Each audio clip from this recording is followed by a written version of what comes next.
you will run into people today that will say Philadelphians are still like pessimistic and down on the city, right? In the tech world, people are not saying that anymore.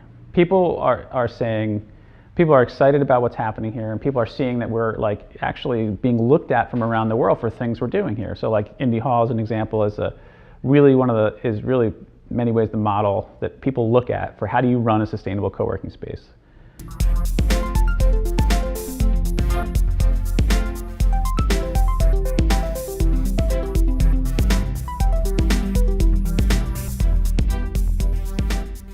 So Indy Hall is a co-working community and co-working space.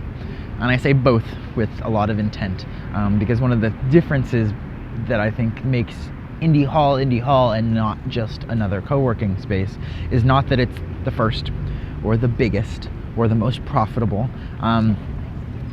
It is the community, and I don't use that word lightly. It is the difference between, or it's what happens when a room full of people goes one step further and really starts connecting with each other. And Indy Hall is just an amazing group of people that are connected to each other. They happen to share an office. Well, we started as that community. We actually did not have an office when we started out. When I first started talking about co-working in Philadelphia, it was more of an act than a place. I like to think of Indy Hall as sort of like the clubhouse. I knew that to me, I wanted a clubhouse, and that's like the term I coined early on with Indy Hall. You know, Alex and I, when we first got together, to give you a little background, Alex Hillman and I, Alex, I'm not sure what he'll say, but in my mind, Alex was much more in need of a physical space to go to. And he had connected up with Tyra Hunt and Chris Messina and co-working, but I don't know if he was thinking as widely at that time about like all the sort of surrounding issues. And I said to Alex, I don't really need a space to go to, but I want a clubhouse.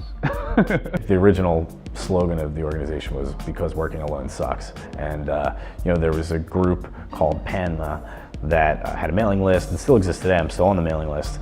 That was probably the most active sort of collaborative group at that time. And Alex had posted a message about starting a co-working space here in Philadelphia that was focused on this sort of tech, new media folks. He had sent out an email to the PANMA email list and said, there's this thing called co-working that I found out about, and I want to start a co-working space in Philadelphia.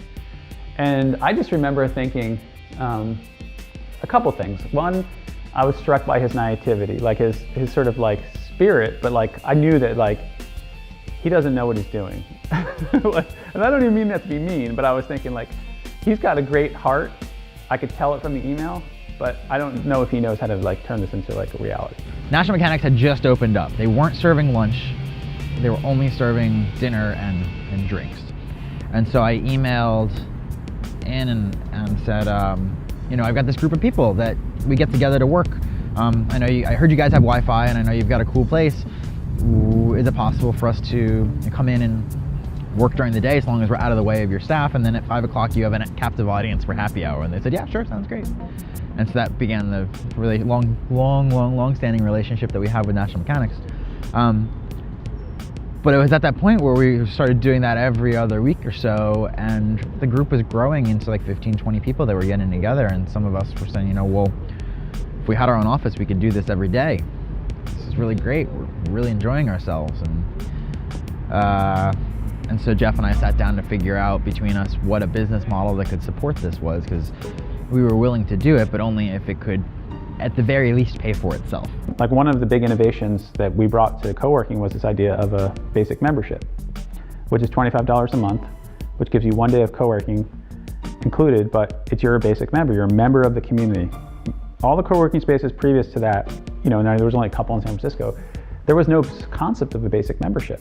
Because they really were still, even though there was principles around it, related to sustainability and community and things, there was still this idea that like you would only be part of it if you needed a desk. That's actually where a lot of the original investment came from, because we said to people, we're going to get this space, and please pay as much as you can in advance. And there was a lot of people that paid 6 months, because we said if you pay 6 months, we'll give you like an extra day of co-working. And there was a lot of people that just paid that $150, that's 6 months, that never used the space. It was a way for them to like show their belief in Indy Hall and the need for it. And so when several people did that, that was also that gave us confidence that it was worth going forward, that people valued it, people cared about it. And so we found this this beautiful little loft down on Strawberry Street, which is right over there. This older couple owned it. They had owned it for a long time, 30, 40 years. And our idea was kind of crazy, and it was very foreign to them. And they were very nervous about us and our viability. But when it came down to it, they saw that we had a dream. And I remember Peggy said, Peggy was one of the owners, she said, we bought this building years ago with a dream, and it seems like you guys have a dream too. So we think you should have a fair shot at it, so we'll give you guys a lease. And so we started occupying that office, and there was just a handful of us, and then the next thing you know, there was more than a handful of us, and the next thing you knew, we were full with a waiting list and continuing to grow, and the rest is sort of history. But I think pre-2004 or 5, there wasn't a very strong tech community in my mind.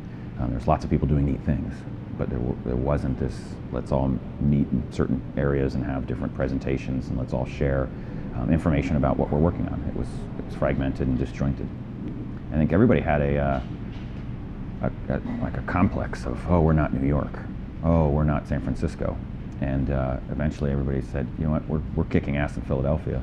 Let's, instead of being ashamed that we're in Philadelphia, let's be proud that we're in Philadelphia, and let's all work together. And not to the sense of, hey, we've got to lift up Philadelphia, but hey, there's somebody really smart down the street doing something very cool. I want to know what that is. Indy Hall, I'd say, was pretty important, extremely important at that time, of being a place where the community got together and was kind of a clubhouse in some ways, a place to go. I mean, a lot of these communities don't have, even today, and Philly Startup Leaders is one of these, we don't have a place to go. Indy Hall actually sort of creates a place to go, but it's much more than a place. I mean, most communities, transcend space, and they almost exist kind of like as an idea. There's this thing called coworking osmosis. I like to call coworking osmosis, which it's the thing that I think is hardest for people to understand. What's powerful about working in a co-working space like Indy Hall, but this magical thing happens when you're working next to someone who does something completely different than you.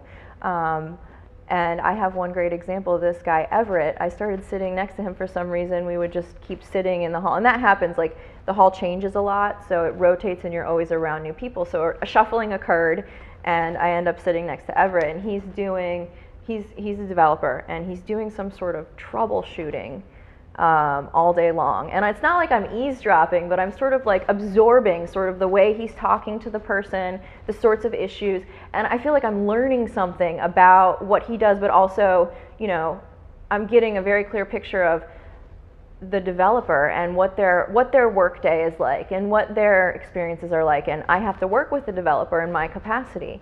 So I feel like I've learned something at the end of the day of working, even though we haven't directly interacted. I now feel like, I have a better perspective on another part of my role. I mean, if you go into Indy Hall, for example, on any day, I know I can go into Indy Hall, talk to people, get ideas, share, and people work to help me, and I would do the same for them.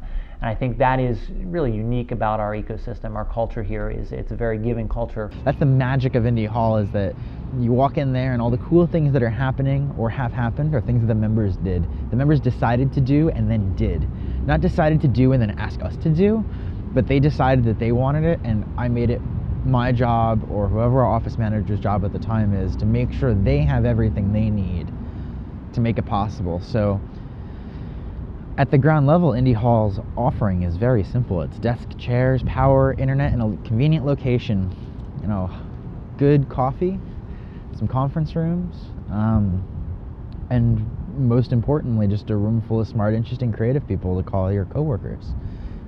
So it's not necessarily a better office, it's better coworkers. The co-working that emerged in Philadelphia is what it is because it happened here, not because I imported it from San Francisco. And when I talk to people that are starting co-working spaces around the world, one of my pieces of advice is don't try to make it like Indy Hall. Figure out what your strengths in your local community are and build something that they need. I believe it was this year. It was this year. not sure what publication, but they ranked Reading as the poorest city in the United States. I know personally for me, our co-working space arose out of this need to say, you know what, there are better things happening in Reading. There is positivity. There's a lot of creativity also. Artists, musicians, and a lot of these people that either don't have a voice or are not being represented properly. The Tea Factory is a co-working space that we opened in Reading. We opened our doors, well, we had our opening March 16th of 2012. T stands for technology, entertainment, and arts. We are housed in it used to be the Reading Hardware Company.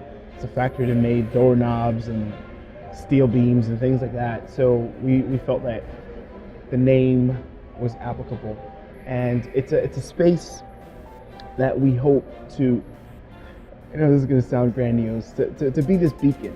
We hope that people will come out and see a programmer there, sitting there, a designer or writer, and say to themselves, this person is an independent worker and they're making it happen and they can do it.